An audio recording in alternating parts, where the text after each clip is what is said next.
débat interlycée d'Antananarivo zany dia fifaninanana anankiray anady hevitra izay voalohany vao nisy teto amin'ny firenena. Ny tanjona voalohany amin'izy ity dia ny fandraisan'ny tanora malagasy amin'izay andraikitra eo anivon'ny firenena satria hita taratra fa tatoato dia tsy dia tena hita anatin'ny resaka politika koa na toedrara na inona na inona ny tanora malagasy.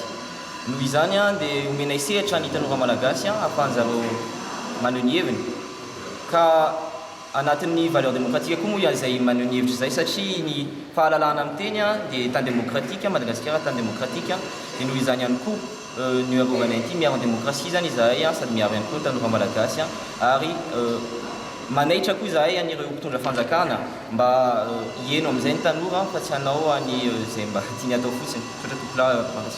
Lycéen entre 16 ans et 18 ans. Ny lohahevitra lehibe izay ho atao amin'izy io dia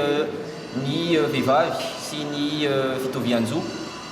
ny tambazotra serasera sy ny vokany amin'ny tanora malagasy ary farany ny kolotsaina sy ny fiarahamonina malagasy. Lycéen zany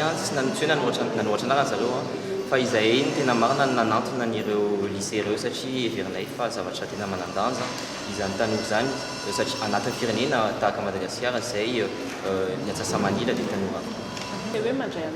Ny lycée mandray anjara dia ao ny lycée Marie Manjaka, lycée Galeny Andohalo, ny lycée ny collège de France,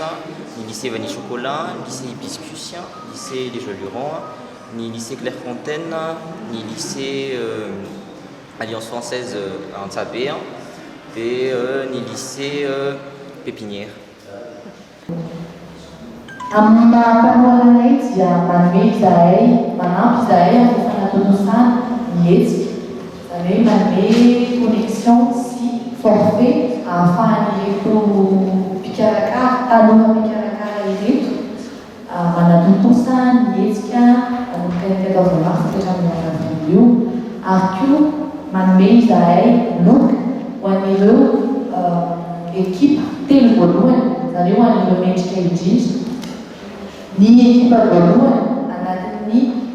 famosehana ny olona ho voalohany hatrany dia hotoloranay